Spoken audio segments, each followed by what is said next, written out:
Hello friends, स्वागत करती हूँ आप सभी का अपने बिंदास सभी ब्लॉग चैनल में। तो फ्रेंड्स, आज मुझे लगा, मैंने देखा कि ऑलमोस्ट सब ने सभी कुछ आपको बता दिया है। किसी ने कहा कविता पर डेमो बनाइए, किसी ने कहा आप कहानी पर बनाइए, किसी ने कहा जो आप जिसको जो टॉपिक समझ में आया। और काफ़ी यूट्यूब पर भी काफ़ी लोगों ने अलग अलग डेमो टीचिंग करके डाली हैं। जो फाइनली आज एक टॉपिक था जिस पर मेरी नज़र गई, शायद अभी तक उस पर नज़र किसी और की ना गई हो, वो ये है कि केबीएस का आपका पीजीटी में जो महत्वपूर्ण टॉपिक लगा हुआ है वो ये है फ्रेंड्स, कौन सा? पत्रकारिता, यानी कि अभिव्यक्ति माध्यम, जनसंचार माध्यम। तो मैंने फ्रेंड्स ये सोचा कि क्यों ना पहले हम थोड़ी उसकी जो वोकैब्युलरी यानी कि शब्दावली है उससे परिचित हो लें। उसके बाद मैं आपको अपना पूरा जनसंचार माध्यम क्रम से पूरा बाकायदा हम और आप मिलकर क्लास करेंगे। तो फ्रेंड्स चलिए फटाफट से जो मैंने शब्दावली लिखी है वो मैं फटाफट से आपको उससे परिचित करा देती हूँ। आइए, तो फ्रेंड्स ये है वो शब्दावली। मैंने यहाँ पर लिखा शब्दावली और केबीएस अभिव्यक्ति माध्यम, जो कि महत्वपूर्ण पॉइंट्स है, शायद नज़र किसी की नहीं गई, लेकिन आज आप अच्छे से समझ जाएंगे। हम कुछ पॉइंट्स डेली सुनते हैं, कुछ बिंदु डेली पढ़ते हैं, कुछ शब्द ऐसे होते हैं जो हमें पता होते पर उनका सही से अर्थ पता नहीं होता। तो हम पहले जान लेते हैं अभिव्यक्ति माध्यम। सभी को पता है जनसंचार माध्यम, लेकिन उसकी गहराई तक हम जाएंगे इस शब्दावली के बाद अगली वीडियो में। तो देखिए फ्रेंड्स, वाणिज्यिक यानी कि हम सभी जानते हैं क्या होता है, व्यापार से जुड़ी कोई खबरें, ठीक है। उसके बाद अभियोजन, यानी कि हमने ये शब्द सुना तो कई बार। अभियोजन का मतलब क्या होता है? तो आरोप लगाने वाला पक्ष, यानी कि जो केसेस बनते हैं और जिस केस में आरोप सामने वाले पर लगाया जाता है, तो सामने वाला नहीं, यानी कि आरोप लगाने वाला पक्ष, यानी मैंने आरोप लगाया है तो वो अभियोजन मैं हुई, है ना। मैंने आरोप सामने वाले पर लगा दिया है तो अभियोजन कौन हुई? मैं, यानी कि आरोप लगाने वाला पक्ष, यानी कि मेरा पक्ष, मैं उस पर आरोप कर रही हूँ। अभियुक्त का मतलब यहाँ पर क्या है? आरोपी, जो आरोपी हो, ठीक है। अभियुक्त का मतलब हो गया यहाँ पर आरोपी।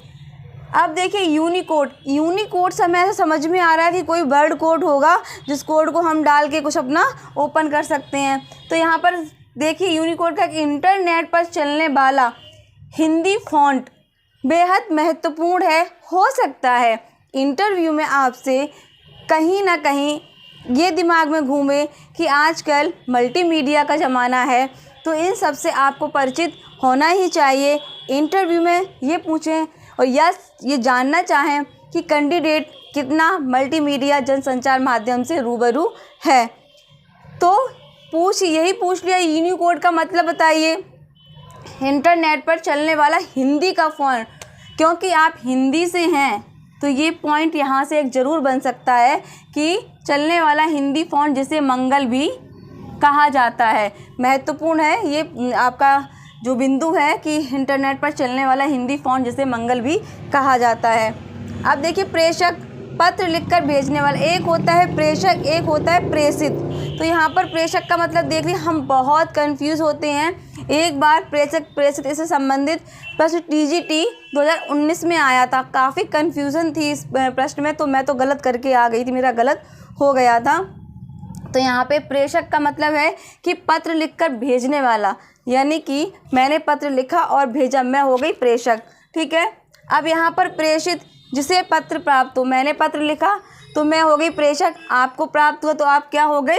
प्रेषित, ठीक है। जिसे पत्र प्राप्त हो गया प्रेषित। यहाँ पर आगे देखिए ब्रेकिंग न्यूज़, और ये है आज आपकी ब्रेकिंग न्यूज़। आप लोग सुनते हैं न्यूज़ में ऐसे बहुत ज़्यादा कि हाँ ये है ब्रेकिंग न्यूज़, फलाना ठिकाना जो भी रहता है। तो यहाँ पर ब्रेकिंग न्यूज़ का मतलब क्या है? हम सब जानते हैं ब्रेकिंग न्यूज़ कोई जो अचानक घटना घटी है वो हमारे सामने आई है, ऐसे हम समझते हैं।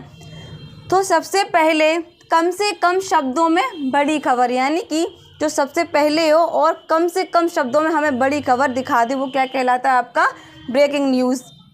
वही है आपका फ्रीलांस पत्रकार। इसका क्या मतलब होता है? स्वतंत्र पत्रकार। जो फ्रीलांस पत्रकार होते हैं वो किसी अन्य पत्र पत्रिका से संबंधित नहीं होते हैं, ये अपने आप में कैसे होते हैं? स्वतंत्र होते हैं। डेस्क, यहाँ पर डेस्क का मतलब वो डेस्क नहीं है बैठने वाली लिखने वाली, यहाँ डेस्क का मतलब क्या है वो अच्छे से आप लोग देख लीजिए कि संपादित होना, यानी कि डेस्क जो पत्र या पत्रिका संपादित होती है और छपने योग्य बनाया जाता है। यानी कि डेस्क में पत्र या पत्रों को या पत्रिका को क्या छपने के योग्य बनाया जाता है, उसको जो पूर्ण रूप दिया जाता है, जहाँ कमियाँ उसको सुधार करके वहाँ पर डेस्क का काम होता है। यानी कि डेस्क में पत्र को शुद्ध रूप से छपने योग्य बनाया जाता है। आगे देखेंगे न्यूज़ पैग।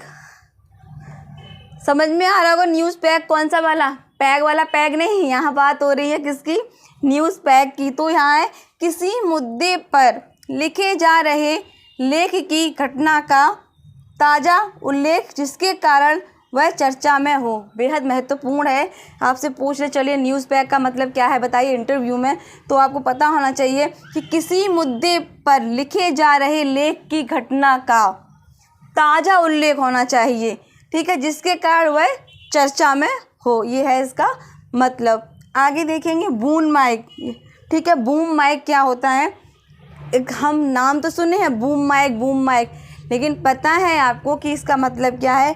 जिस माइक से साक्षात्कार लिया जाता है, जिसके लिए आप भी जाएंगे, पर हाँ आपके यहाँ वहाँ पर बूम माइक नहीं होगा, लेकिन बेहद महत्वपूर्ण पॉइंट ये बन जाएगा, साक्षात्कार हो रहा है वो माहौल भी होगा।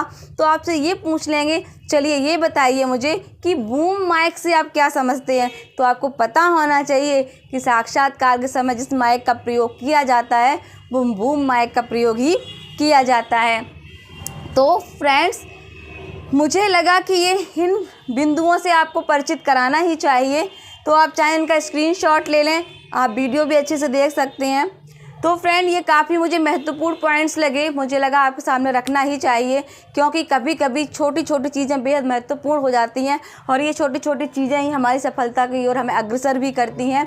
तो ये था आपका कुछ महत्वपूर्ण शब्दावली, और आगे का जो आपका पत्रकार माध्यम रहेगा, जनसंचार माध्यम, उसको मैं थोड़ा विस्तार रूप से यहाँ पर बोर्ड पर समझाने का प्रयास करूँगी।